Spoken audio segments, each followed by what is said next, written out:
Go. Academics are paranoid. Okay. Recording in progress.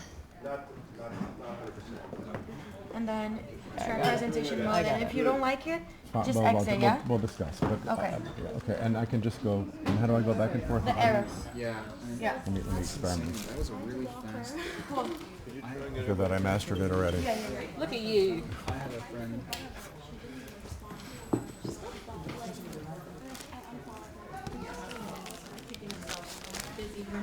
I had a friend called me a baby killer. It was a Jewish friend. We can discuss my presentation after. I don't mean, I mean just the form. Right? Well, that's just as professional as talking shop. Sure. You're a great speaker. Thank you. And also, I loved your thing. This is going to be a little different. This is more me as a teacher, which I'm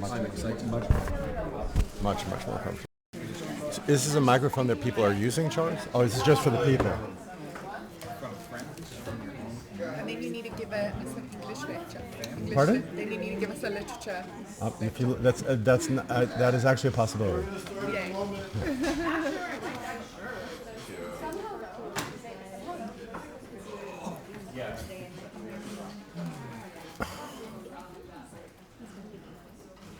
Right. Let's turn this off.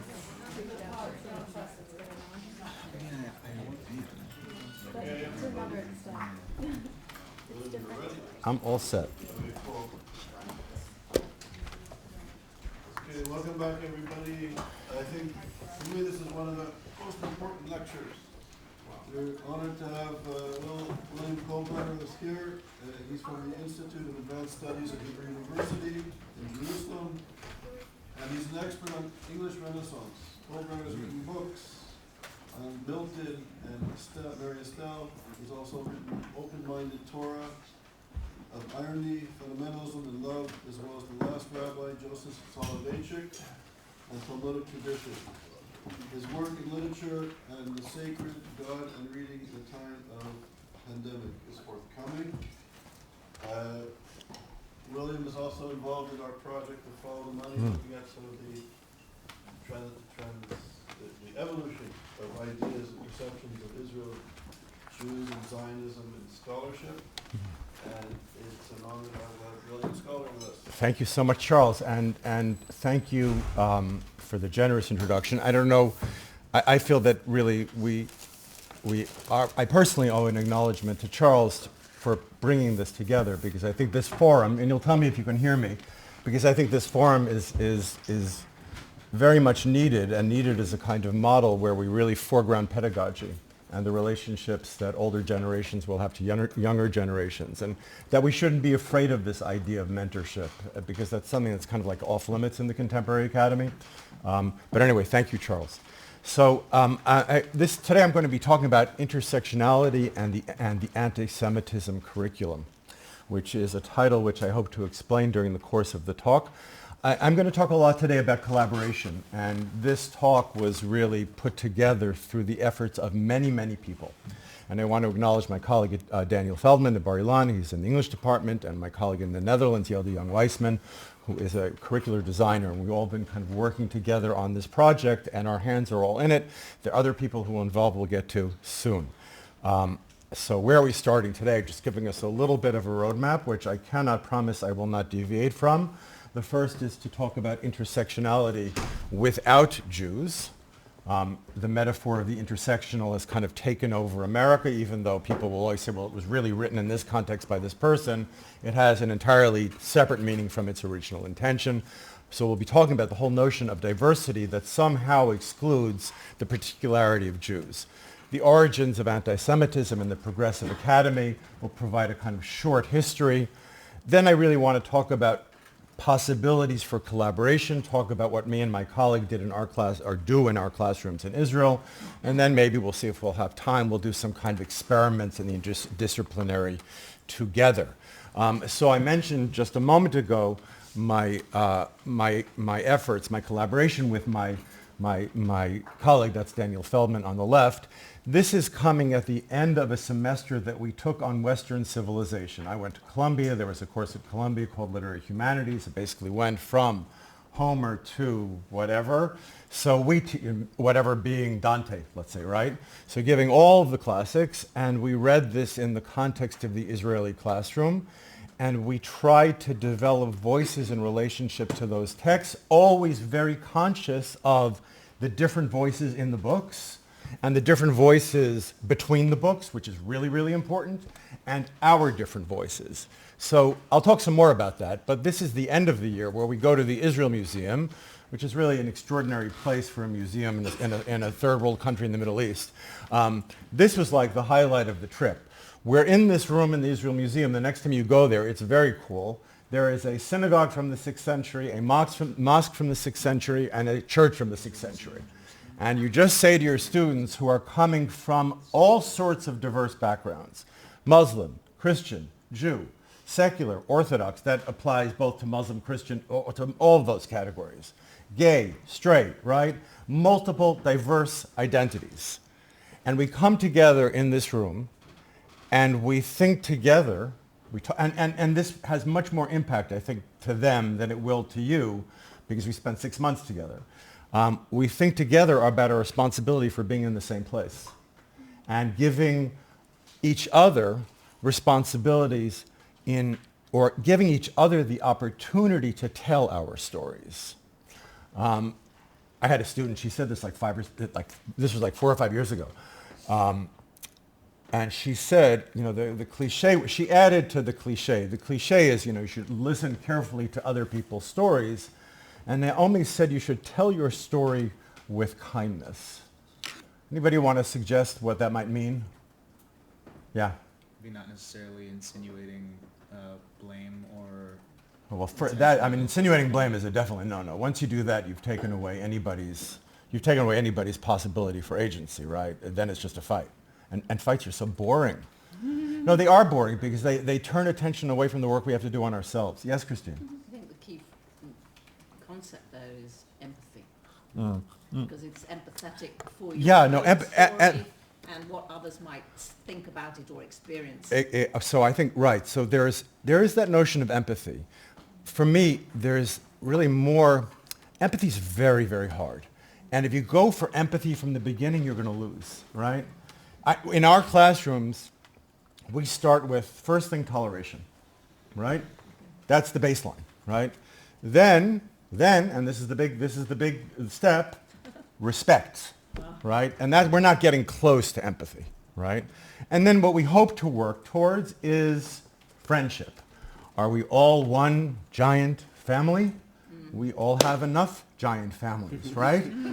I don't need to add to your tsuris. I don't need to add to your problems.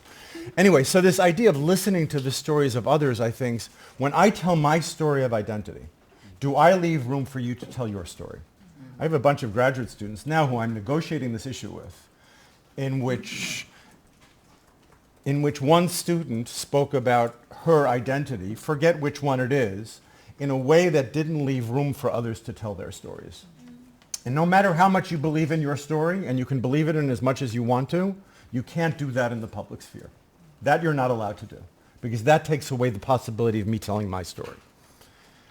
So a very brilliant student, obviously, right?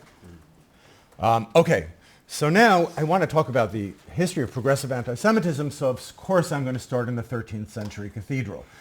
And there'll be different parts of the lecture on different centuries. I'm just kidding. We'll go from the 13th to the 21st. Has anybody been to the cathedral in Strasbourg? Yes, Christine. Yeah. Well, that surprises me, Christine, that you were there. So this is a kind of familiar set of icons. They come together. I think there might even be one at Notre Dame. I'm not sure, but it's not the only time we have the depiction of Ecclesia and Synagoga.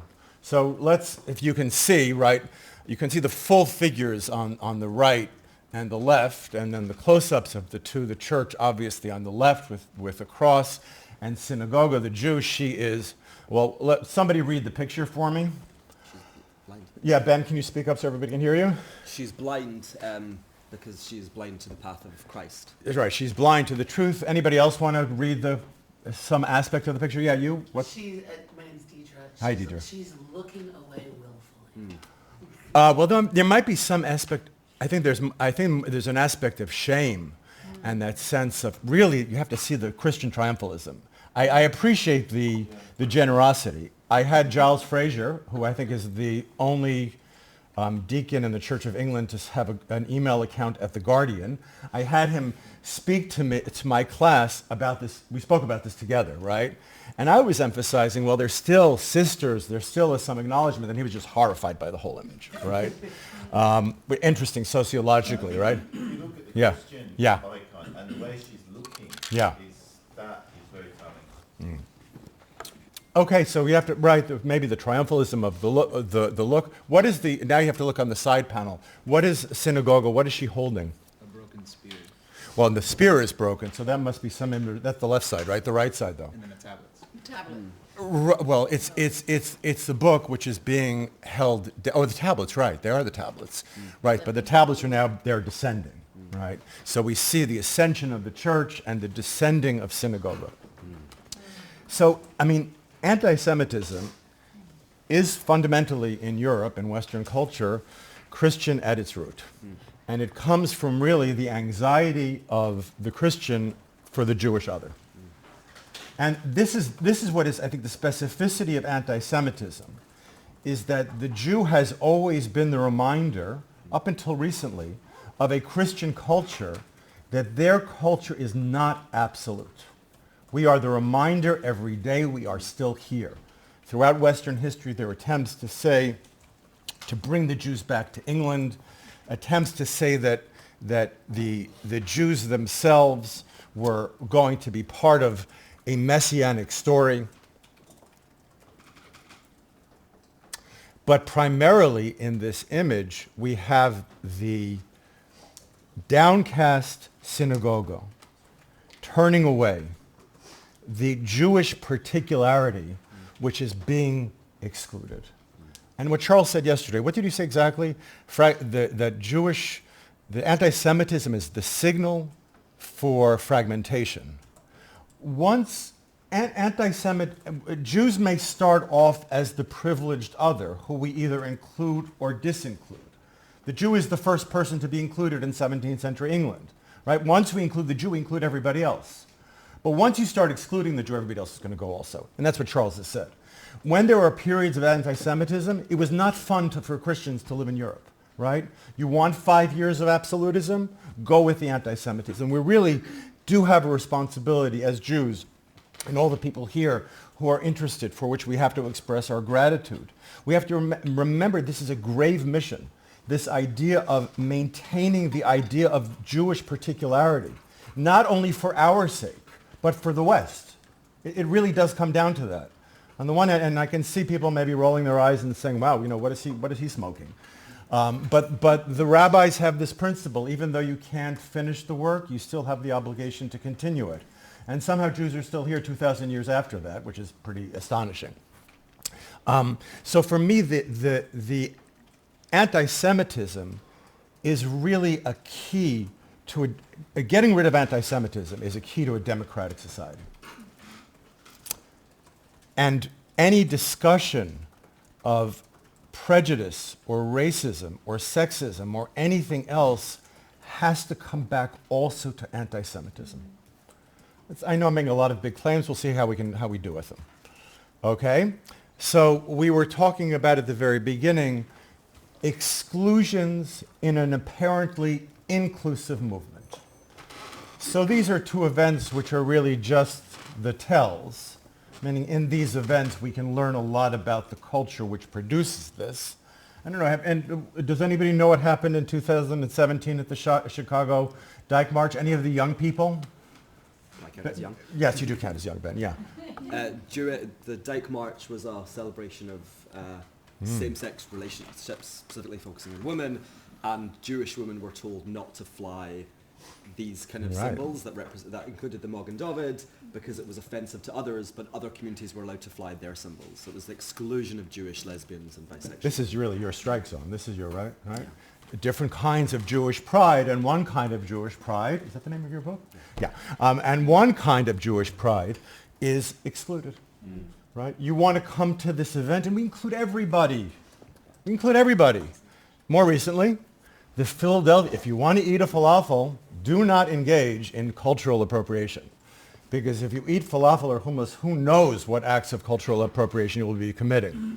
While genocides are occurring in the rest of the planet, make sure you don't eat Israeli falafel. And that's precisely what happened in, I think it was more recent. I may have gotten the date wrong. The food truck was recently, like 2021, right? Yeah. So, again, the apparent, and they all apologize after, oh, we didn't really know, we didn't mean it, but it's the instinct. It just happens, right? We can't include the Jew. Everybody else we can include. Anybody want to suggest why that would be? I have my own ideas. When you asked me to repeat my question, your answer was going to remind me of what the question was that I asked. I'm wondering why the specificity of the Jew? It's the same as before. It's the same as the Christian. That's the roots of what we're talking about. It's just expressed in a modern context. It is interesting, really, that, America, first of all, now we see to be a totally Puritan society, right? If you live in Israel, you see the extent to which America is just puritanical. Puritanical on the left, puritanical on the right, right? The Puritanism on the right we know well, and it's easily identifiable. The Puritanism on the left, we may not know it that well, because in some ways we're part of it. And I speak for myself as well. Christine, yeah. If the Jew is viewed as all evil, then that would be a reason. Right, but we're modern people. Everybody, they have, they let them celebrate Passover. Let them celebrate Sukkot, right? Let's celebrate our thing, yeah? Yeah. I would say that today the imagined Zionist, and then by extension the Jew, is viewed as the antithesis of social justice. Right, so the Jew becomes the monolithic image. Right. All these false we'll see this specifically in a minute. The Jew becomes the image of the settler, nationalist, ethno-nation state. Like any kind of adjective that you can add, which is bad. Ethno-nationalist settler, that's a good one, right? It's a good trifecta, right? And they represent also the two things in the modern world which we despise the most, and rightfully so, is the theological and political fundamentalism. So theological and political fundamentalism are identified to be the state. That's the state of Israel. Crazy ultra-Orthodox Jews, and of course extreme nationalism. Right? The nation state in extremis. George Steiner said that in an article in 1986, a literary critic. Literary critics feel the need every now and then to weigh in on Judaism. We must not, in our discussion, forget the right wing, right? And one of the reasons it's very, very important to communicate this message, to get rid of anti-Semitism, and forgive me, I don't really like this term, but I'm going to use it, the woke culture that nurtures it, and it does nurture it, that's what we get from this, the woke culture nurtures anti-Semitism. I have first-hand experience of this, maybe I'll tell you more about this later on, but let's not forget the right. And one of the reasons it's so important to address the left is because we don't want to keep that codependency that we see between extreme right and extreme left. Somebody else used a metaphor a different metaphor. It might have been you, Charles, right? Fascists and communists came together in the 40s, right? They didn't see that much difference, right? So the right is, again, we know these people. We know who they are. We know to be afraid of them, right? These are very angry white men, right? We know to be afraid of these. But for me, and I'm older than most of you here, I feel like the intensity of my experience, when I was at Columbia studying literary criticism at the 80s, I was a student of Edward Said. Columbia was an extremely exciting place in the 80s. There was a lot of different kinds of, everything was happening. There was deconstruction, there was post-structuralism. Columbia was much more neo-Marxism. And Marxists have a lot to say that is interesting about culture, whatever. And I was a student of Said. And for me, that, and I didn't just mention that because we'll talk about him a little bit more later. I became a good reader back then. But what's happened in the academy today is the critical energy, the edge that was present when I was there has ossified into an orthodoxy. And there is very, very little room for dissent. I'll tell you briefly, I was at the Institute for Advanced Studies last year, scholars coming from all around the world. Two of the American fellows who come in, I'm looking at them and I think these people are absolutely insane leftists, right? Insane. And in their own worlds. Anyway, as the year goes on, I realize that both of them, they came to Israel. And one of them suffered boycott from her students and from her colleagues because she came to Israel. And when she called up her chair, it's like woke awakening, right? And when she called up her chair and she said, I had 30 students when I left. Why do I only have 2 enrolled? It must be something to do with my trip to Israel. The chair said, no, it's not anti-Semitism. But then she went on, the chair, and said, maybe when the students come back in the fall, when everybody comes back, you can have an open house night and explain why you went to Israel. It's like Maoism. That is Maoism, I think, right? So, and I'll say this: I'm not a crazy right winger. I went to Columbia, I don't look back at Columbia. I became Orthodox afterwards. I don't look back at Columbia and say, oh my God, that was not me. That was me. Same me. I feel that Charles and I were like this, right? Same person. And we feel that the people who we were around who made us think against the grain, all of their students now just want uniformity. And that uniformity, again, it really depends upon on the story we're telling. So now, with the permission of Horace and Charles, I'll say the same thing that Horace said yesterday, that whatever kind of graphs or stuff we put up here, it's not for publication obviously yet because they're doing a presentation, but I'm going to talk about a little of what my colleague Daniel is my colleague who we teach together, we also work together with ISGAP. And what we were trying to do, I think our assignment was, and is there a correlation between dirty money that goes into universities and the curricula of those universities? I think it was Asher, you asked yesterday, how do you see it? Right. This is the answer to that question. Charles gave a good answer yesterday, which was this conference cost $100,000. Imagine what you could do with more money, right? So this is where I'm a little bit, I'm not a tech person. If we have any questions, you can ask Christine at lunch because she is the tech person extraordinaire. And I'm here talking about collaboration. Daniel Feldman, Max Horter, who was at Cambridge, is at Princeton. Chloe Pinto's at Cambridge. Christine was with us. And then we have these two amazing people at NCRI, which is the Network Contagion Research Institute. I didn't know the C was for contagion. It sounds like very, right? Don't get that virus, right? So we developed this language among us of talking about concepts and memes that could be traced primarily through academic publications, also university affiliations, right? Who goes where, who publishes where. So the first thing we did is we came up, I hope you can see this, we came up with 5 different categories. I'm just showing you this one: post-colonial studies, British Marxism, post-structuralism, gender, maybe a 5th one as well. And what we did with all of those is similar to this. We named the individuals who are important to the story that we're telling, named their students, their primary text, their institutions, where they publish, and then we find out who else publishes at those presses, and then these kind of code words, keywords to look for at the end: colonialism, hegemony, hegemonic power, Eurocentrism, Orientalism, representation, etc., etc., etc., etc. Why did Charles and these tech people hire 2 English professors? Because we know this stuff, right? Because we went to graduate school. Daniel's younger than I am. He went to Yale, which is post-structuralism and deconstruction. I went to Columbia, which is post-Marxism and cultural studies. Boom, right? So we really had a kind of complete list. And then we go to these contagion people, or anti-contagion people, and the metaphor I understand is you scrape things. You scrape journals, you scrape books, and you scrape and scrape and scrape and scrape, and you build these enormous databases, and then you can see the kind of occurrence of these terms and how they recur and when they recur and where they recur. And through that, once we meet up with the follow the money people, we're able to say there's a story. And it turns out, right, Yale, which is all this stuff is happening in some manifestation or other, as we saw yesterday, it's on the very top of the anti-Semitism list.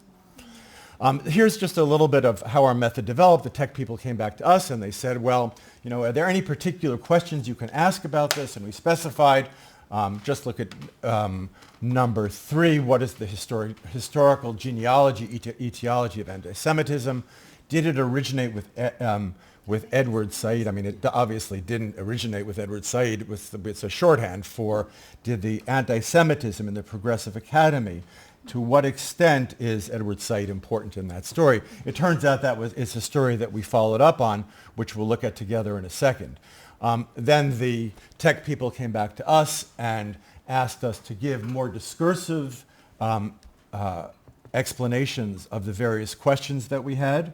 What is this called, Christine, when you ask questions to the computer in ways that make sense? You hope it makes sense. You hope it makes sense. Okay. Depends on how you phrase the question. No, isn't it real? It's the technical term. Okay, whatever. I'm an English professor. Whatever. You ask, instead of, I'll explain it how Christine explained it to me, when you Google something, the more things you add in, the more ridiculous your results are. Boolean logic search. Well, I certainly wasn't referring to that, right? But when you use Christine's method, you ask it questions, and because you ask it in such a way, instead of them multiplying, it specifies. Okay, anyway, so that was good, right? Anyway, so we did that. And now we, the last few frames kind of showed the process, the method through which we were working, and we kind of developed, or one of the stories that we developed together is the story that starts with the Frankfurt School. So can we take like a 35-second break just to take a deep breath? One of the things that I learned on Zoom is you're allowed to take a break, right? No bathroom, right? No, this is not a bathroom break. There are genres of breaks. This is just a break so I can catch my breath. It's like when you go on an airplane and you do yoga on the airplane, right? It's the same thing. LL's got this yoga thing on the airplane. Right, and also we're transitioning to Adorno and Horkheimer. I have to be careful with things like that. They might stop the plane. Right, sure. Right. Okay. So how is it that one of the stories of contemporary anti-Semitism goes back to these handful or dozen of Jewish thinkers who were escaping Hitler before the Holocaust? So if you haven't heard of the Frankfurt School, the two main members of it were Max Horkheimer and Theodor Adorno. If you've ever heard the expression "no poetry after Auschwitz," that's Adorno is the one who said that. So they're a bunch of Jewish cultural Marxist intellectuals. They leave Frankfurt, that's where they start. They move to New York very briefly, and then they go to Southern California, which is a place of one of the coolest episodes in American history, where you have Adorno and Horkheimer and Schoenberg and Stravinsky, right, are all living in Southern California together, right, and talking to each other, and Thomas Mann, right? So Adorno writes this book, I'll just refer to him as Adorno, called The Dialectic of Enlightenment. And this is the first sentence of the book. They are Jews escaping the Holocaust, they're Marxist cultural historians, and they're trying to understand what just happened. What happened? It's really interesting because it's very, very early, and right after trauma, it's very hard to write. And somehow they write something, right? In the most general sense of progressive thought, the Enlightenment is always aimed at liberating men from fear and establishing their sovereignty. Yet the fully enlightened earth radiates disaster triumphant. The program of the Enlightenment was the disenchantment of the world, taking the sacred out of the world, the dissolution of myths and the substitution of knowledge for fancy. Reason takes over. Imagination is destroyed. Oh, and see, the history of the world up until the 20th century is that Enlightenment obviously is a source of empowerment, of freedom, of liberty. Adorno turns it on its head. Enlightenment wasn't something that prevented or was an obstacle to the Shoah, to the Holocaust. It was the cause of it. It's reason gone out of control. Reason with no bounds. Oh. Now, Adorno and Horkheimer look back at the Shoah and they talk about the ways in which Western culture's obsession with reason and its own triumphalism caused the Holocaust. Now we're going to watch a little bit of a shift to what was John's last name this morning? The guy who talked this morning. About the Holocaust? Don Mifflin. Okay. So this is a little bit of what he was talking about this morning, the way in which the story gets turned upside down. Now the key figure in literary studies, and I don't know how much it is in the rest of the humanities, but certainly in literature, certainly in political science, Pamela, I don't know if it's in his history, the main figure has been, if you had to choose one, over the past half century, would be Foucault, who is a kind of cultural Marxist. He writes a bunch of different books, Discipline and Punish, The Birth of the Prison, Madness and Civilization, The Birth of the Clinic, Power and Knowledge. In all of these books, Foucault is taking that Frankfurt School insight. What we thought was reasonable is actually a place of domination. And Foucault takes that metaphor and he brings it forward to talk about Western institutions in general. I mean, Madness and Civilization is like his primary work. You think these insane asylums that have been created in the 18th and 19th century are good for the patients, right? It's really a form of kind of torture. And it's important work. But Foucault takes every Western institution and shows not its propensity to domination. That's what defines it. What defines it is the need for domination. So here's somebody writing about Foucault. In reversing, dispersing, and criticizing what was taken to be universal, Foucault attacks what in the present has come to be regarded as the Enlightenment. The atomistic and disengaged Cartesian. Are any English professors here, or is this like a foreign language to people? Like I mean, I don't know. For me, it's like crystal clear. But I went to graduate school, right? So, the atomistic and disengaged Cartesian, the Cartesian subject's very bad, undergirds the egocentric, domineering, and possessive individuals, that's a little Marxism thrown in, that has so disfigured modern Western rationalism, right? And driven it to exclude, dominate, or assimilate whatever is different. I mean, there is a kind of suicidal tendency in Foucault's work, right? And there's and anti-Semitism epitomizes Western culture's suicidal tendency, right? Because you kill the Jews, you will kill itself. Enter Edward Said. Do people know who Said is? I mean, Don referred to him, right? So Said is I was going to say a brilliant literary critic, but I had him for the modern novel, and he wasn't, and I had much better professors. He was charismatic and extraordinary, and he told us that, this is at Columbia, right? If you've never been to a French salon, you haven't lived. I mean, we're from Long Island, right? What is this guy, right? So, and I mean, he did partner with Daniel Barenbaum. There's this East-West Divan Israeli-Palestinian Orchestra, which is a great initiative, I think. But Said is really, what Said does is he takes the Foucauldian insight and uses it to discuss Orientalism, or really for him, at the center of everything the Palestinian issue. So I think Charles referred to this yesterday. This is in a review in the New Yorker. It's something like we asked the NCRI people to trace where did this piece get disseminated? And it got disseminated in many, many places. Of course, I'm the last Jewish intellectual. You don't know anyone else.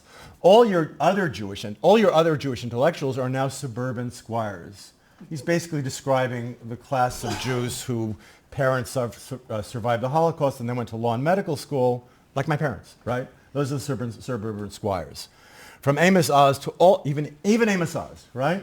Even he doesn't escape this. To all these people here in America, so I'm the last one, the only true follower of Adorno. Let me put it this way, I'm Jewish Palestinian, right? We talked about the way in which Said moves in to kind of appropriate that story. The only true follower of Adorno.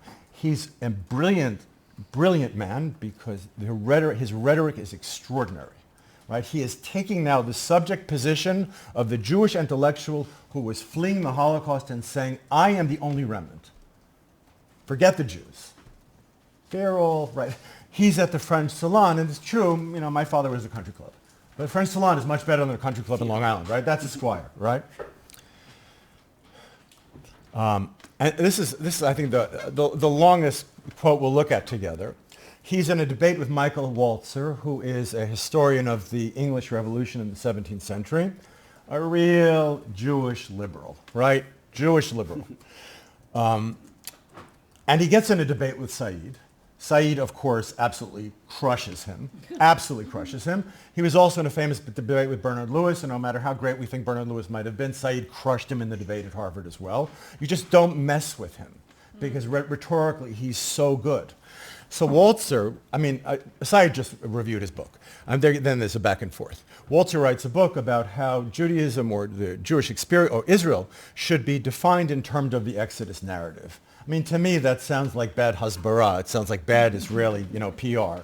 But so Walzer kind of steps into this, right? And then watch the rhetorical brilliance here. But and you're allowed to appreciate, the nefarious use of brilliance. It's important to really, just to see it in action. But the one thing I want Michael Walzer to remember, if anybody said that to you in conversation, what would you do? Like walk away, right? The one thing I want you to remember, but the one thing I want Michael Walzer to remember is that the more he shores up the sphere of Exodus politics, the more likely it is that the Canaanites on the outside will resist and try to penetrate the walls, banning from what is partly their world too. I mean, it's not even that difficult what he did. Anybody want to explain what he does here? Someone? Pamela, yeah. He's reversing and assuming the Exodus story to be not about the biblical narrative of the Jews, but to be that they now become the insiders and his other people are right. So the Jew, you thought you were other, right? You're now, as you just said, you're a squire. You live in Long Island. We're the real people who are fighting for our identity. I think it's very important when you read this to remember that Canaanites are not Republicans, right? They're not just like, it's not Boris Johnson, right? It's marauding, child-killing, idol-worshipping people, right?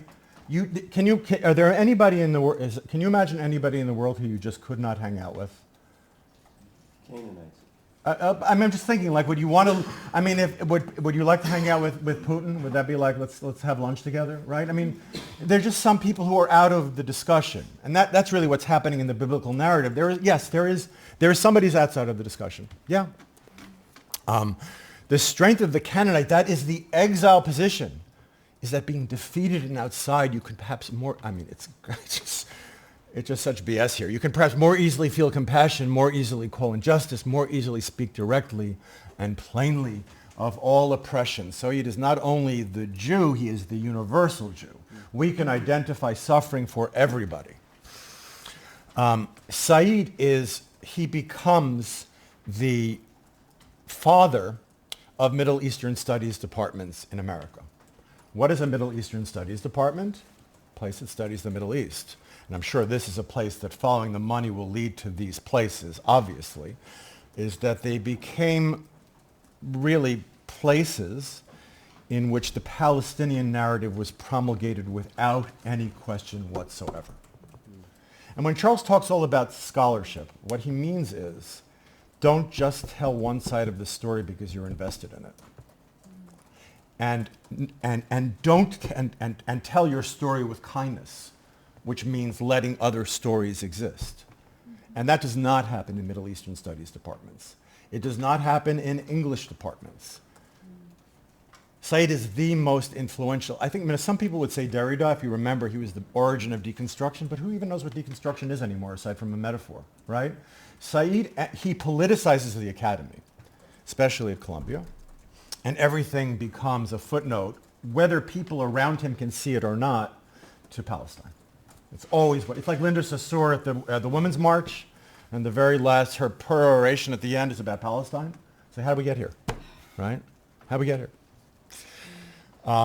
So they have, I'm skipping a few steps here to get to the Electric Intifada, which is like, it's the daily express of the fundamentalist Islamic world, right?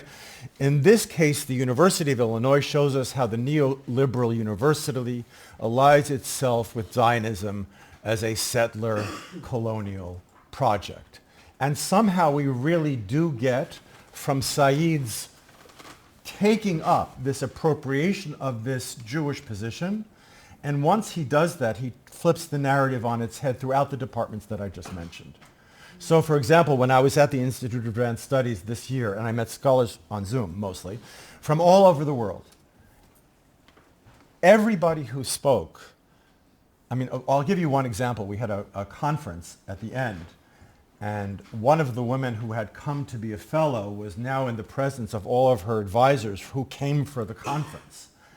And all of her advisors, the advisors, you write a letter and invite them to the conference, and usually if you just say, I can come or I can't come. But instead we got these letters like, oh my God, I'd love to come, but Palestine. I had a long discussion with my partner. I swear this happened 4 or 5 times, right? There's the whole genre of the letter of rejection. I really want to come. But I can't. My virtue stops me from doing so. So some of these people actually came to the conference.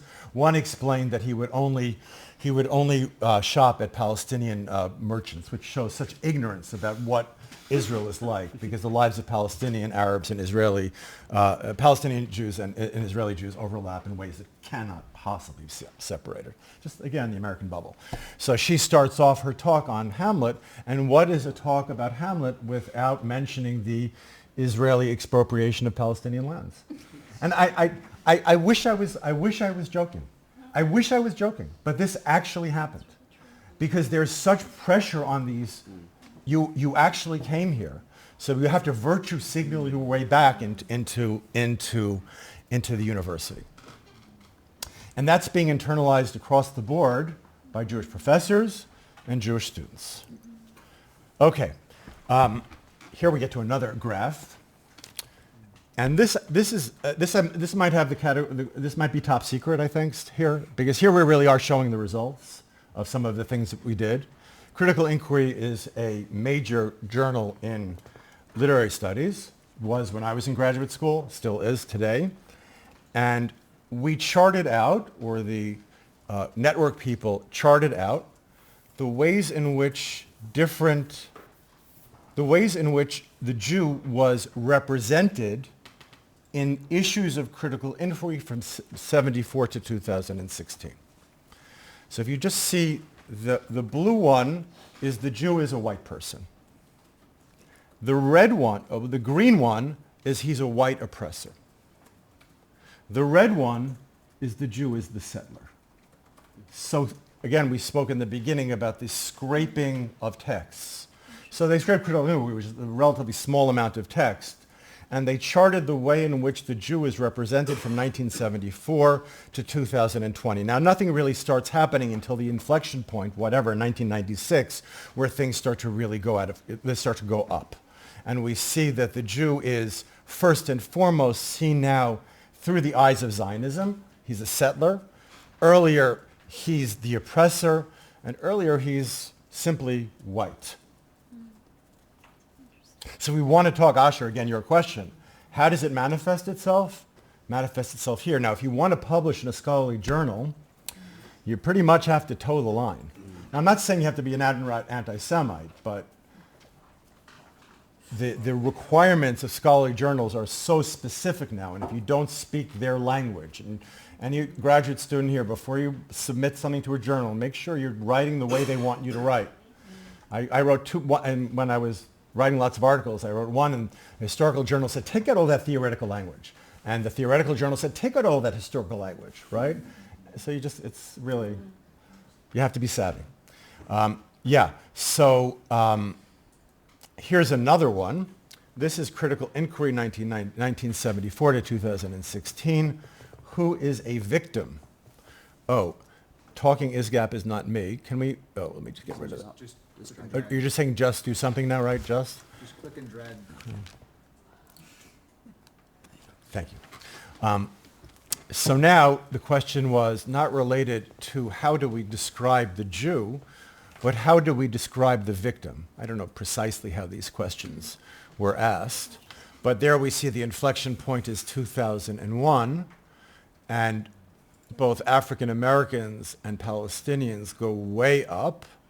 And the Jew, is not on the map.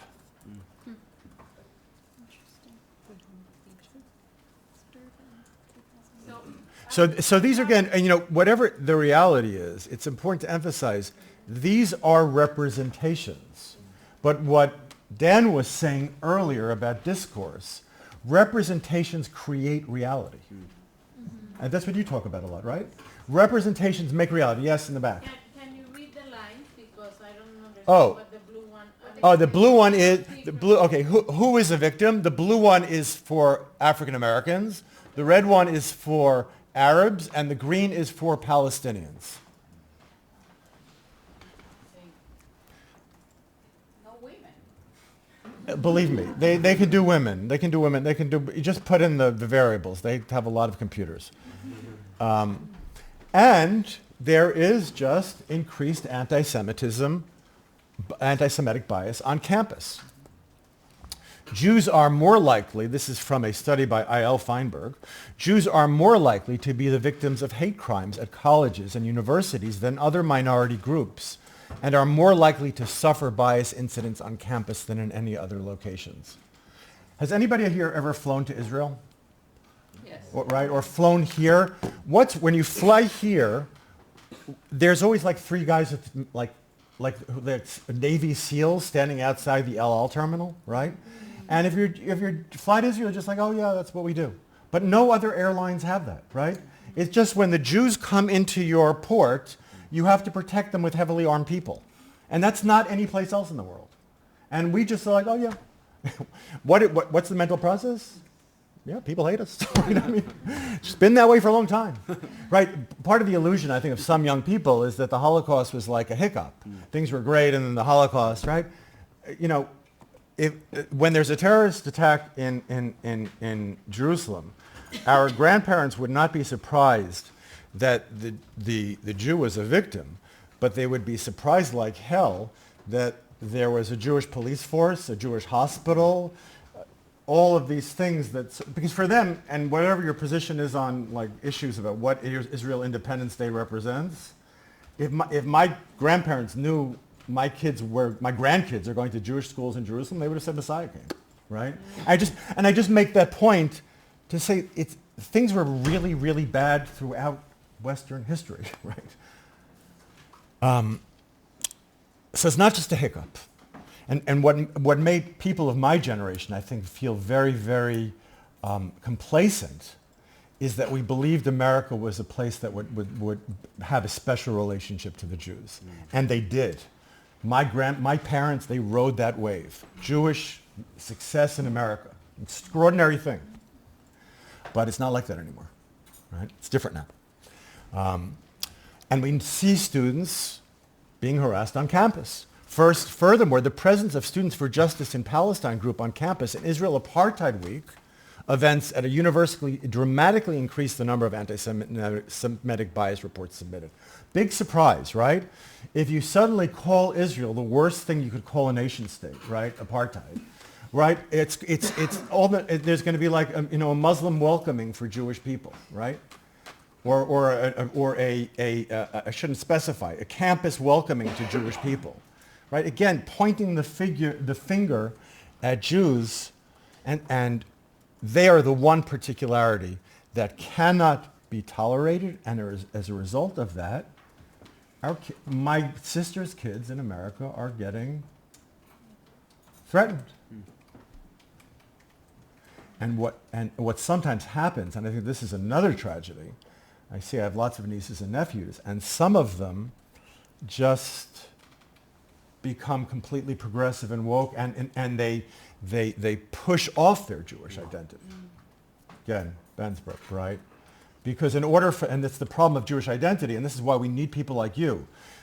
Jewish activists are not stupid. Jewish activists are not just people who have good rhetoric at their disposal. Jewish activists are not people who do not see the other side of things. Jewish activists are not people who are only trained in PR. Jewish activists actually know things, right? So that's why we need people like you guys to go out and be an intelligent voice for what Judaism is or Israel represents. Not because you're going to want to win BDS over, because you don't want to talk to those people. It's a waste of time. You don't, and that's not what we're training our kids to do. We're training them to have the resilience and the knowledge to understand it's not worth fighting with people like this, right? Because they want you in their codependence. Yalla. Okay, here's some victories of BDS on campus. Lots of them. I mean, I'm not going to read them out, but lots of them. Meaning, notwithstanding the fact that we see BDS often loses big battles, right? It loses the big public battles, but the ones that are not so public, they win and win and win and win and win.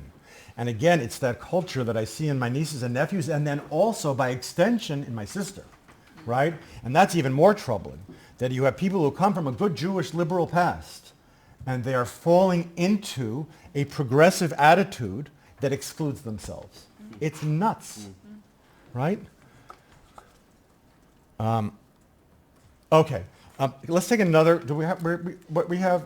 I don't want to use all of our time, but can we take like another 35-second break, and then I just want to talk a little bit about practical collaborations, and then we can have a discussion.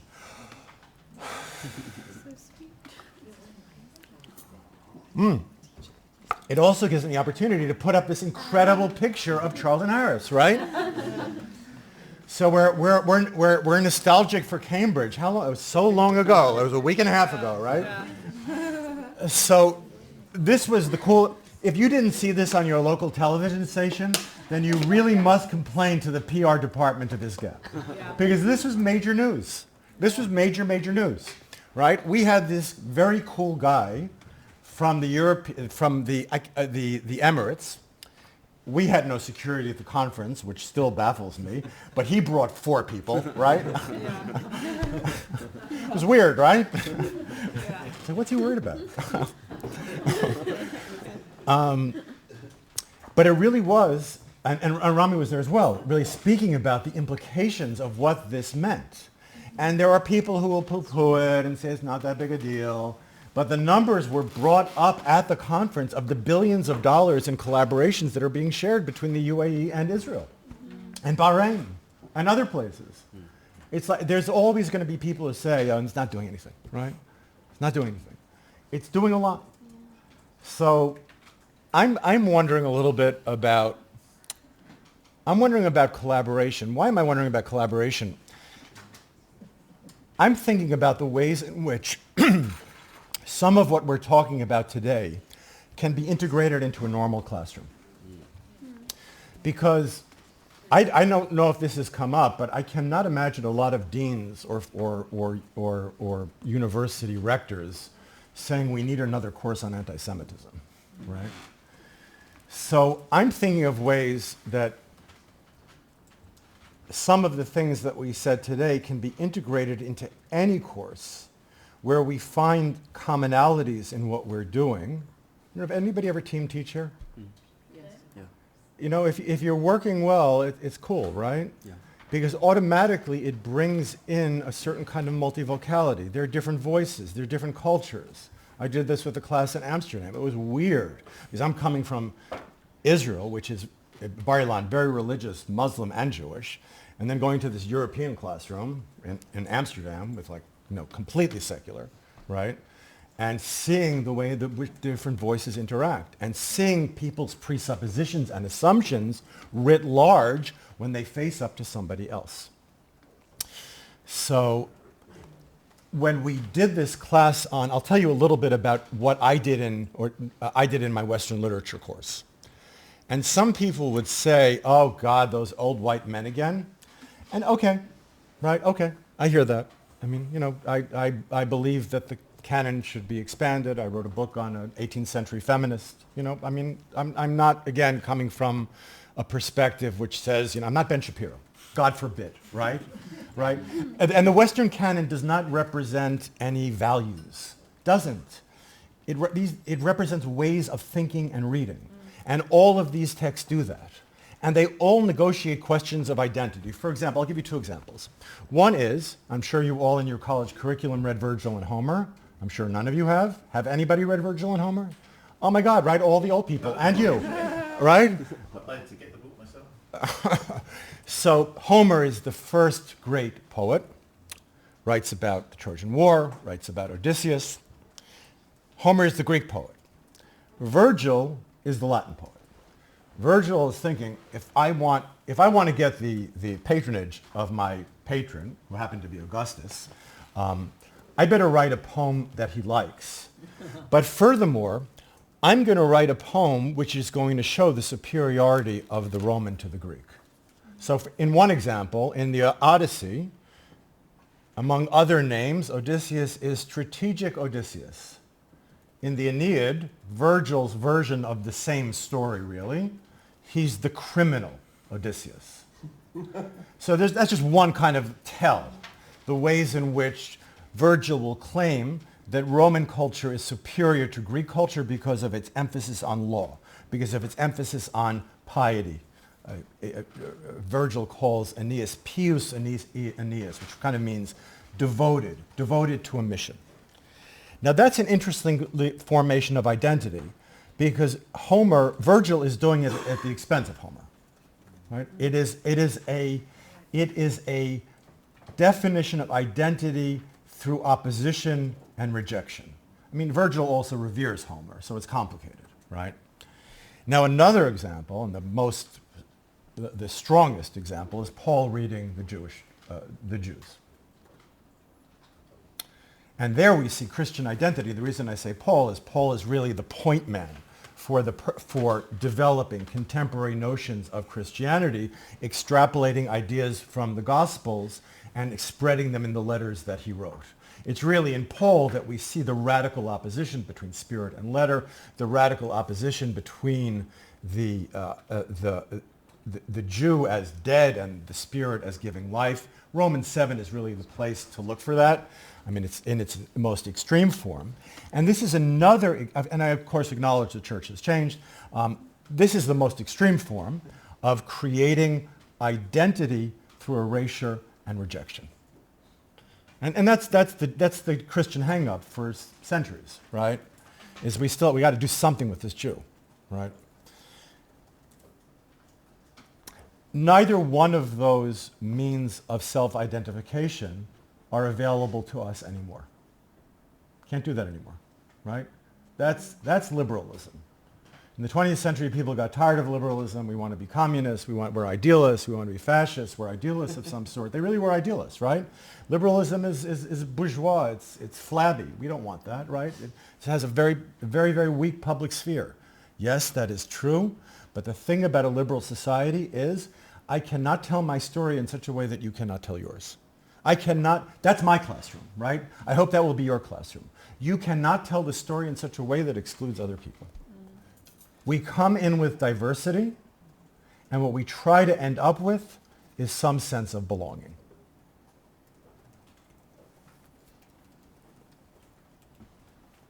I have a colleague who works in art history. Here's some of the stuff we did in our classroom. You don't need to that's just me taking the photograph, right? So we tried to do cool things in our classroom, which I was like a very uncool professor for a while, and I had to like loosen up a little. No, I didn't take my responsibility to my students seriously enough. That is, I wasn't myself enough. I was a good teacher, but I didn't go the full way. And part of it is kind of going out of your comfort zone, right? We had to celebrate the book. There's a Swedish person here, right? You know what a fika is? Fika? All right, let's hear, what is a fika? Tell us. It's like a coffee break. Right. Right. But it's more than that. It's like a relaxing or, Yeah, well, it's a framework, which Swedes apparently do frequently, where you drink coffee, eat cake, and talk to each other. Breaking the ice. And we had to celebrate the physical book because Daniel and I are both nerds, but also because it was good to touch things. And you also arrange something where everybody's touching the same thing. If you start to think in those terms, how do you bring people together? How do you get them to talk? We also went on this museum tour. I don't know, I always say to my students that we should take a field trip to the British Museum, right? But to see the Elgin marbles. But we couldn't afford that, so we went down the block to the Israel Museum, right? And it was really, really cool. It was cool not only for what we did together there, and we started with this, but also for the way in which conversations can begin to happen. I know in the American context this is much, much harder because identity is so protected. The safe space in America is, don't you dare talk to me, right? The safe space in Israel says, oh my God, we can actually talk to each other, right? I don't know if there are any Israelis here, right? When you get into a place in Israel where you feel that, you mean you can actually talk to each other here? You can ask someone, where are you from? Or they'll always ask you, where are you from? Are you Jewish? It's not a microaggression. You can actually talk It's about not a microaggression. background. Thank you. Right, it's not right. Not a microaggression. And here, what is a safe space? It's not Gaza. It's not Jenin, right? I'll tell you another story. Charles, you're going to right. I'll tell you another story. So when that woman gave the thing about Hamlet and Israeli expropriation of Palestinian land, I had to leave. I suffocated. Conferences, not this one. Anyway, so I went downstairs to where there's an institute cafeteria, and the two guys having coffee. One guy is a contemporary novelist, Yaniv something or other, and he was in jail 20 years ago. He refused to fight in the territories, right? So a real lefty, right? The guy he's having lunch with is Simcha Golden, who you may know as the father of Hadar Golden, whose remains are still in Gaza. Every now and then it comes up. It came up recently. He was at the Israel parade, right? His politics, as you can understand, are very right. And yet, they could talk to each other. It's strange. America it seems like a much more difficult place, which is why I'm kind of suggesting ways of, let's talk about this and sexism, or some other context, right? I have a friend who's an art historian. Well, I do Milton, right? That's not, it's just a cool picture, right? Let's look at the cool picture. Wow.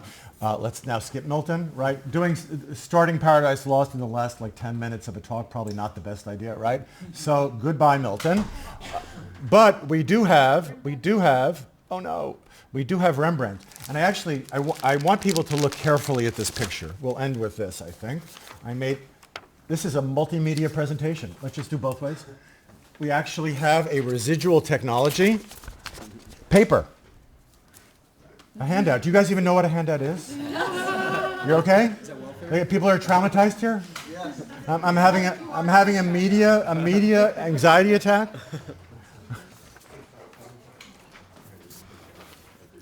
Now, Do you know how many trees were destroyed for yeah, thank you. You can go. How much did this ink cost?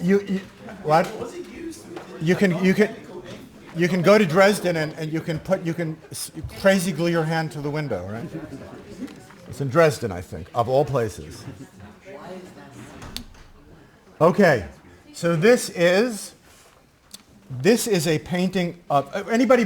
What is this a picture of?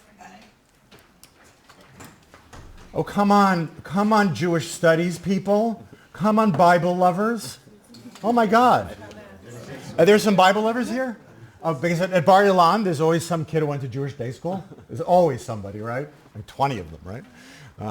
This is Hannah of the Old Testament. Let's call it the Hebrew Scriptures.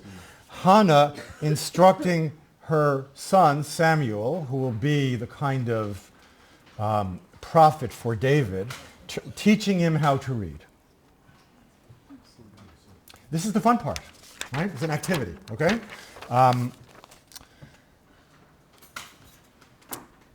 So one of the things when you look at a Rembrandt is you have to start, Rembrandt teaches you must read me. The Raphael exhibit in London was unbelievable, but Raphael doesn't teach you how to see. Raphael makes the most beautiful things that you can see. But Rembrandt teaches you how to see. So tell me about this image here. What else do we see aside from this figure of the Old Testament prophet, Samuel, the book? Anything that you would note about it? Yes, Asher. You're Asher, right? I am indeed. Yeah. There is all kinds of Hebrew words in the back, and they appear to be separated by, I don't know if that's a cross or not, that would be interesting to know. Yeah, I mean, kind of like the Ten Commandments imagery right there.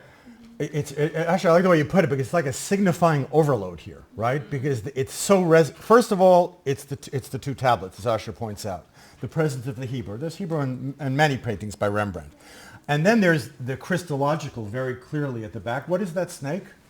Isn't that the staff of Moses? So I thought the more obvious answer would be the snake of the Garden of Eden, that Rembrandt is putting in this snake of original sin, but it's also the staff of Moses in Numbers when he holds it up to stop the plague.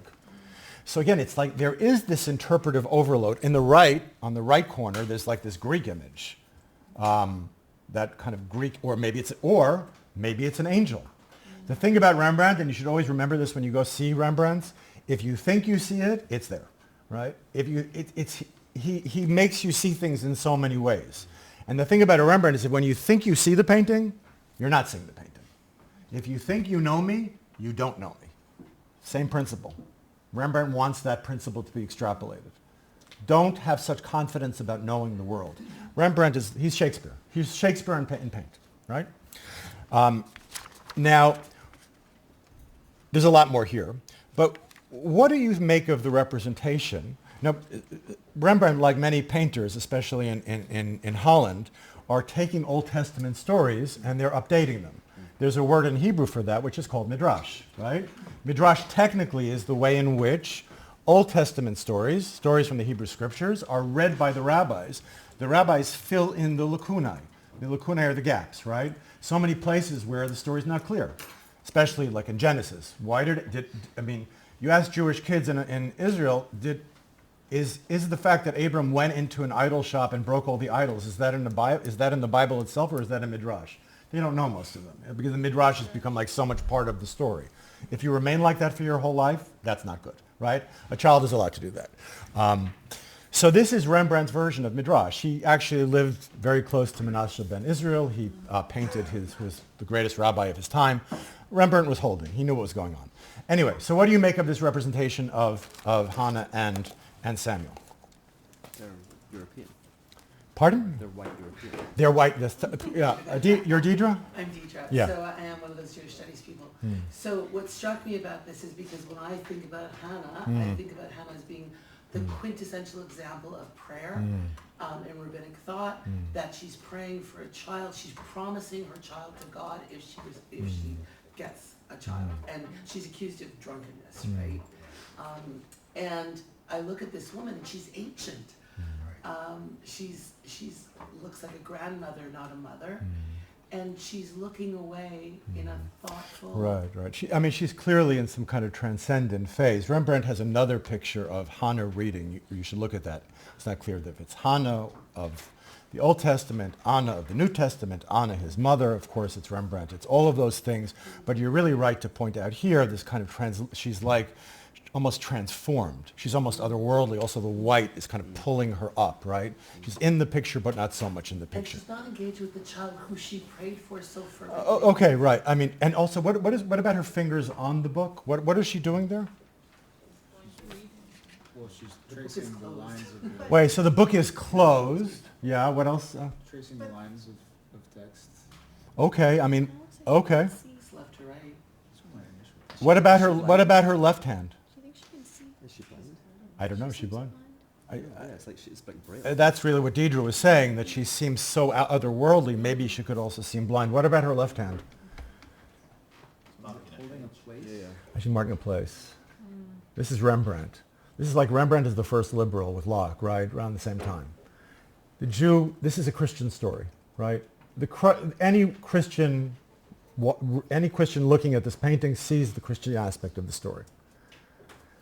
Rembrandt elaborates, he paints the Jewish story without getting rid of it. Hannah is central, Samuel is central. The book is closed, Deirdre's right, because it is closed, because of the Old Testament. But she's holding the book open. Right? There's still room for Jewish stories. Right? Yes, David? Perhaps we should also know, at least with regard to the Christian story, is that Samuel is the prophet who recognizes the house of the Messiah. Yeah. Yeah, Rembrandt's got his pictures of... Right, he's very interested in that story. Very, very interested in that story. So this is what a colleague of mine and I came up with as a mode of collaboration. So why don't we...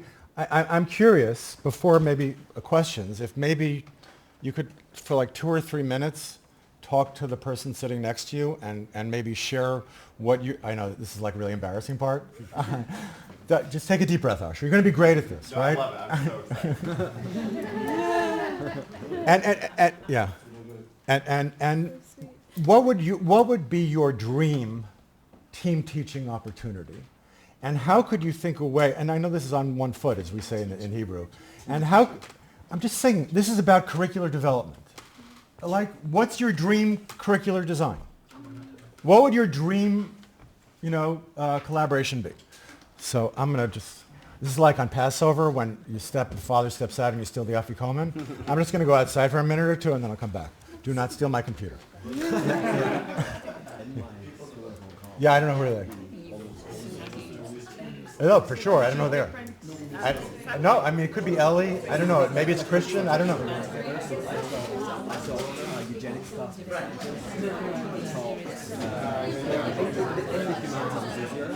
English and history is always like easier thing. But yeah, but it was like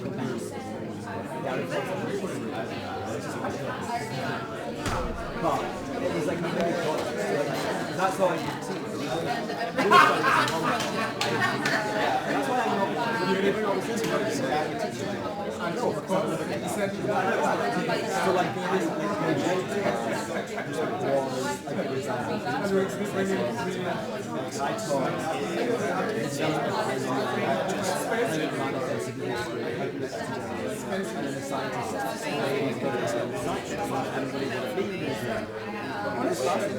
they were very much I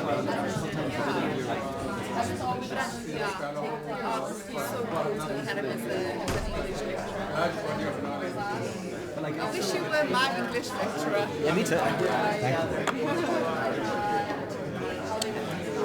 In the school that I was in Hong Kong, we nearly only team taught. The vast majority of the teaching was team taught. It's very interesting. You need to work with a partner who's on your way for that, right? Yeah, and that's why I was saying to you, sometimes it didn't work. Sometimes you were put together and it was a bit of a disaster, but if it was successful, it could be very successful. Well, that's why you have to be in a situation where you're choosing. Yeah.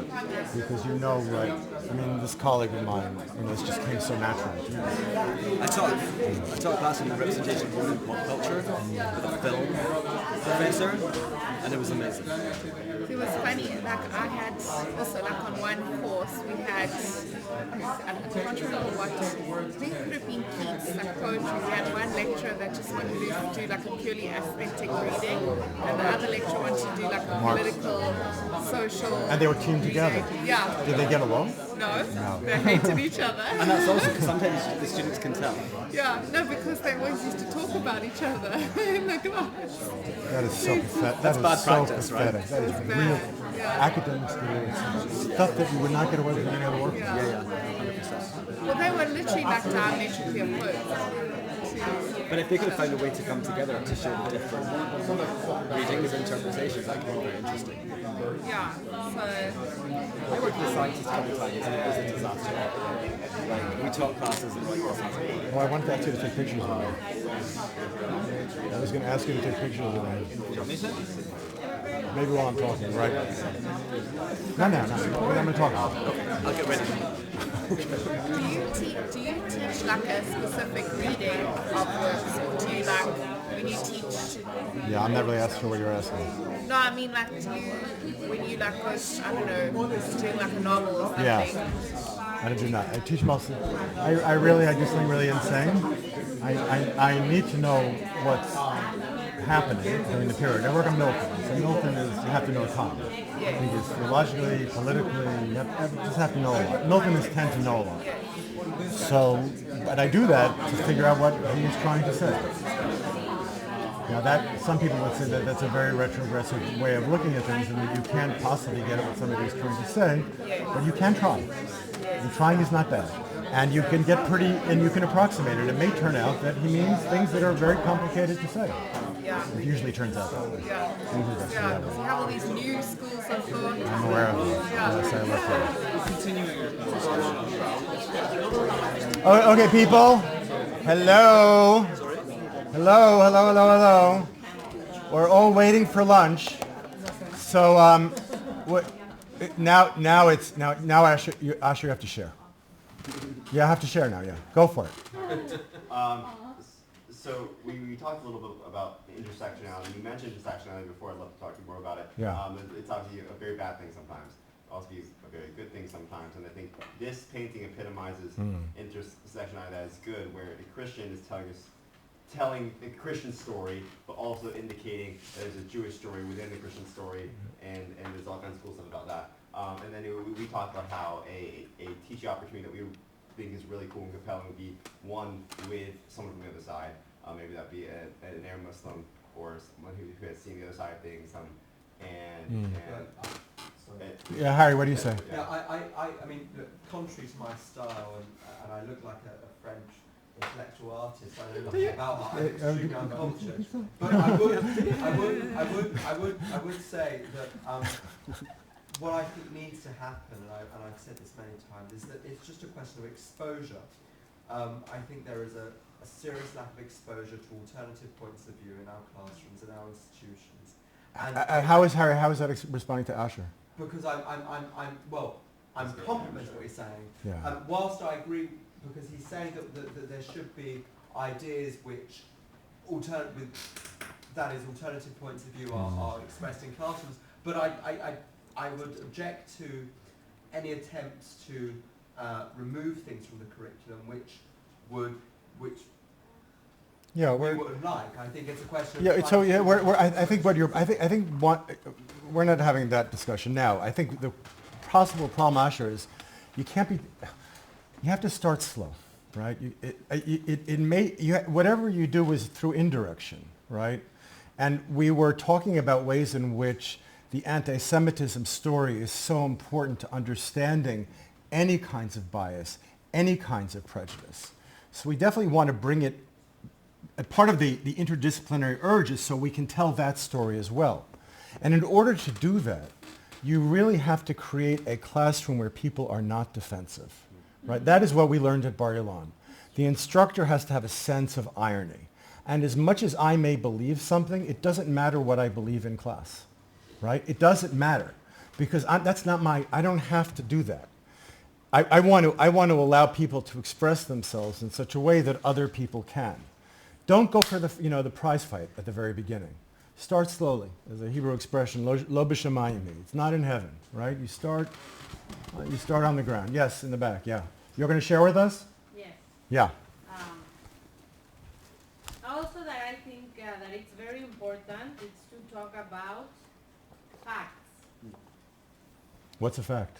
I'm sorry, it's like I have a knee-jerk reaction from graduate school. You have the same one, I'm sure, right?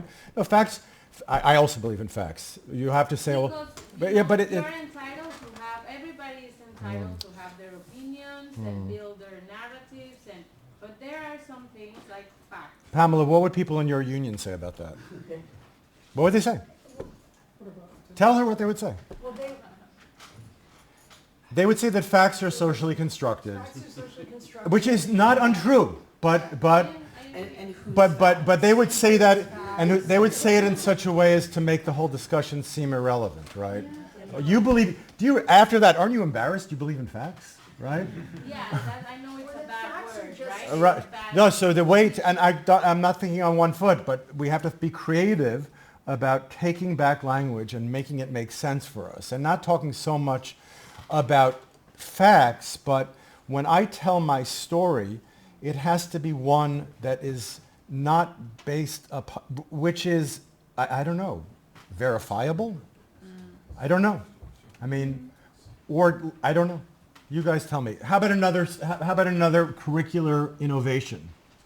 Yes, Christine, yeah? I thought about how you could gamify this. What would be the foundation of that is what I call a think about. And a think about is implies being able to suspend your emotional judgment, right? So that the skill, the different types of ways to think that can then be used in a framework that speaks to today's. I hear. Right. So that's I mean, I understand very clearly what Christine is saying is to have, I would call it perspective, to see more. This is what a kind of mindfulness is I see myself as an actor in the world. What we do in our classroom is we say this experience that you have of constructing yourself as a Jew, a Muslim, a secular person, is a choice. It is an activity. Now, my colleagues in the 80s and 90s would see, oh, it's a choice and an activity. That means it's somehow false. Enter relativism. You have no identity. Enter Judith Butler, right? But our idea is identity is always a choice. And the universalism that we can build together is allowing each other to make that choice and understanding that that doesn't compromise who I am. I want you to make your choice. That's the ultimate generosity, is giving people the opportunity to choose together. And for that, it's really hard because you have to, if anybody says it's easy, they're not doing it because it's very, very hard to get past people's defenses.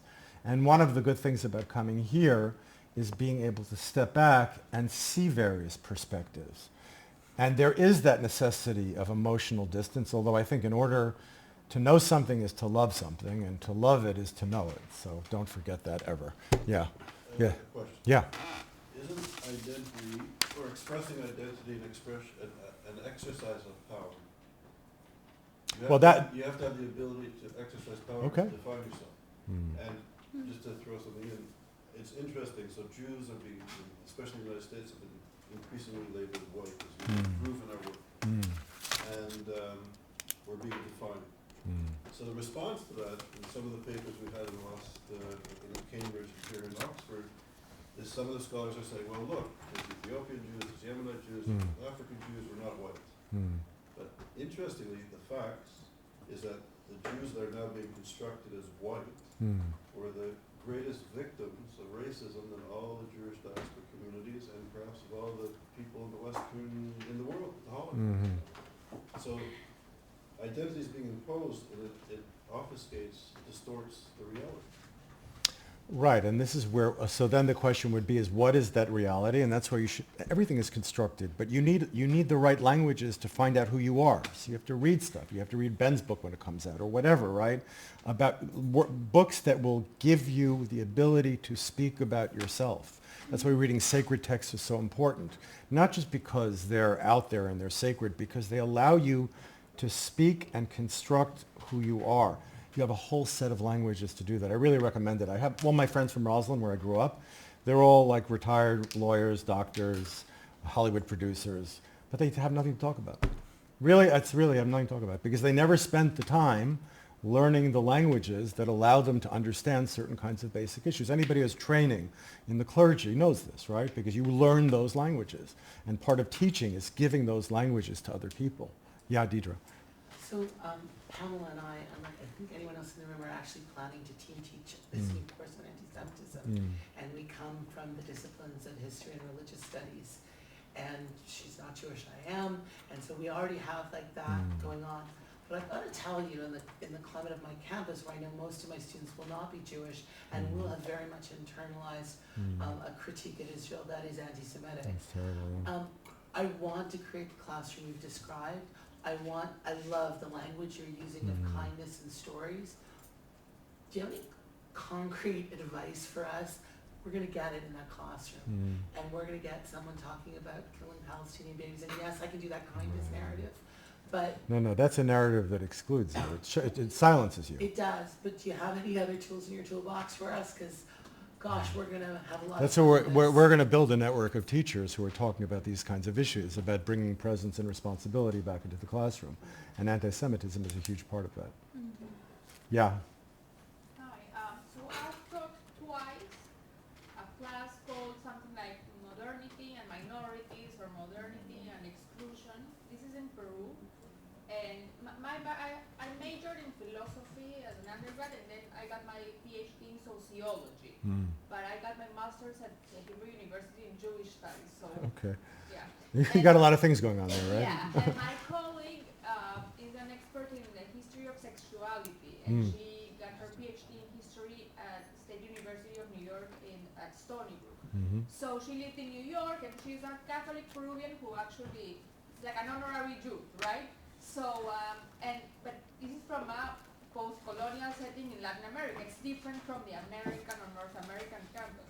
So we started with the expulsion of Jews from the Iberian Peninsula, which was close to home for people from a former Spanish colony, and we spoke about pureza de sangre and the trafficking of slaves, and then so we taught it twice. First to sophomore year college students, it was amazing, and we brought also stuff. So we mixed gender with the Holocaust. It was amazing. But then we taught the class for a small seminar of history students in like their last year, and that's when things went a little bit south, because at some point they were I was telling my colleagues this story yesterday, because I just remembered it. This happened like 4 years ago, and we were talking about how women were more sensitive to the early signals of what was going to happen in Germany, like in Berlin and in the So what you're saying then is you have to have different sensitivities in different contexts, and that sometimes you fail. No. What I'm saying is, at some point, one of the kids was like, this is a Peruvian, student saying, well, what about the perspective of the Nazis? Oh my God. And this is a person from he's not white, and he's not from the U.S. and stuff like that. And there's no BDS, and people are discussing, of course, the Israel-Palestine conflict in Peru as well. I would just say from what you're telling me that it's like you just have to, you don't address that in the classroom, you address that afterwards with the students, right? Yeah, I mean, it's just crazy, right? That's like it's beyond the discursive. That's not included in the language that we speak. And if he doesn't know that, you have to tell him, right? No, I told them that the Holocaust studies is a field from the perspective of the victim. It's not a German military class that we were discussing, and we were talking about minorities. But then another student said, but it's like, you have to, it's like the internal armed conflict in Peru, so the guerrilla warfare, so the guerrilla in the 1980s. So that's what happens. People simplify it because simple narratives are much more simple and we more. There's no way I could have taught a class called the Jewish experience, racism, anti-Semitism. It would have never happened. Okay, so good. So it sounds like you accomplished what we're talking about. Yes, you. I don't want to start a whole thing here, although you won't. Don't worry. You won't. It's too close to lunch. Don't worry. What about the perspective of the Nazis? I mean, like, you can't understand what happened without trying to understand. So I'm sure there are historians that will tell us about the perspective internal to what they're doing. That doesn't. I mean, as you were saying, it doesn't really interest us at the moment. And there's certain, I don't know if you know Wittgenstein's Rabbit and Duck. Do you know Wittgenstein's Rabbit and Duck? Asha, you know, right? If I were in my home computer, there's, that picture when you go to a restaurant and you're waiting for your food, and there's a picture and you say, oh, Wittgenstein says, now I see it as a rabbit. Now I see it as a duck, right? Google it, right? Now I see it as a rabbit. Now I see it as a duck, right? So you're like, oh my God, pluralism. But if somebody said to you it was a pig, you would say, no, that's not part of, this. My reality does not accommodate caring about Hitler's perspective as normative. Explanatory for sure, right? Yeah, Gabe. Bill, I wasn't going to ask this, but since it's now come up, it's maybe a slightly more nuanced version of this question. I'm feeling like very nervous now. Not about Nazis. It's like, shields up. Sorry, go ahead. The question that's been raised here, but I think it's not as extreme. In the American classroom, you talked about telling stories with kindness and excluding and so on. It's not hard for me to imagine in terms of a lot of what we call identities. Is there kindness and non-exclusion in your vision of, let's say, the American classroom for the white male oppressor, racist, homophobic, transphobic, Christian? You can say anything you want about Christians, about whites. You can derogate Western culture and American culture day and night in the American classroom. Trump Republicans are people too. Well, that's what I'm asking. Okay. In a sense, I mean. You're asking me if Trump Republicans are Canaanites or not, and I say the jury is out. Okay. Well, thank you for your honesty. You're welcome. I think I'm going to get it at lunch. Trump Republicans, half the country. No, okay, no, I didn't mean it. Okay, take it back. No, I hear you, right. No, I don't, Gabe, I don't, Leaving our classroom. I hear it. I don't know the American classroom. Defunding the university. No, I understand. Because they're so antithetical to I understand. half of the No, country. no, so that's really where I started, Gabe. When you read the Western classics are misrepresented by people on the left and the right. People on the left say they're patriarchal, blah, blah, blah. And yes, of course, they are written by men, blah, blah, blah, but most classics teach you how to read against them. They teach you in such a way that you learn how to read, so once you read Homer, you can read Virgil. Great works tell you, read me and then read other things. Become a reader, right? That's the first thing. So that's, right, and the Ben Shapiro's of the world, it's values, right? Again, the left and the right, the crazy left and the crazy right, they're in this codependent dance. And what Gabe we share is... I had men in my class in American. One of the reasons I left, the men, you teach an honors class, be all women, maybe one or two men. Another reason I left the United States. They don't even have to be Trump Republicans. It's a little more... No, I understand. I know I'm not part of that context, and I have a lot to learn from you guys. Because I think really the place where it's happening is in America, right? And also, we realize in Israel, as our professors, our students are going to be religious. We don't look down on them. We don't look down on religious students, right? And my sister and my nephews and nieces, you look down on religious people. Doesn't matter who they are. Maybe Muslims you don't look down on. And it's not only you can say anything about these guys who I would occasionally have a Marine. He would say to me, "Your class is the only class where we hear different perspectives." I had a Marine once say this. More than once, I had young men, the few remaining, say to me, "You're the only one in the department where we can question or criticize without getting shut down." Okay, so we should really end now because it's lunch, and I hate being late, and I hate keeping people hungry. You want to give one more? Well, let's stay on a positive note. I mean, I think that's what we're all doing, is trying together to create that space where even people who don't have our perspectives can become who they are. That doesn't mean I have to assent to their narrative. That narrative, this is where facts is a little bit of a problem. That narrative is true for them. As long as it doesn't interfere with me telling my story, I'm okay. And we should celebrate other people telling their story. I'll give a little bit of Vartar at the end. And when I was in graduate school, we talked about good and evil. What's good? What's evil? How can you believe it? Who's good? Who's evil? David in the Psalms defines good as generosity. Evil is being a predator. I'm good with that, right? We have to stop the predators around us. And Putin is a predator, but there are also people we know who are predators, people in our workspace, people all around who want to prevent other people from telling their stories. Our job, and it's a selfless, difficult job, is to make it possible for other people to tell their stories. And you'll come home sometimes depressed at night because nobody's hearing your story. You know? Anyway, thank you, people. It was great. On this note of wisdom,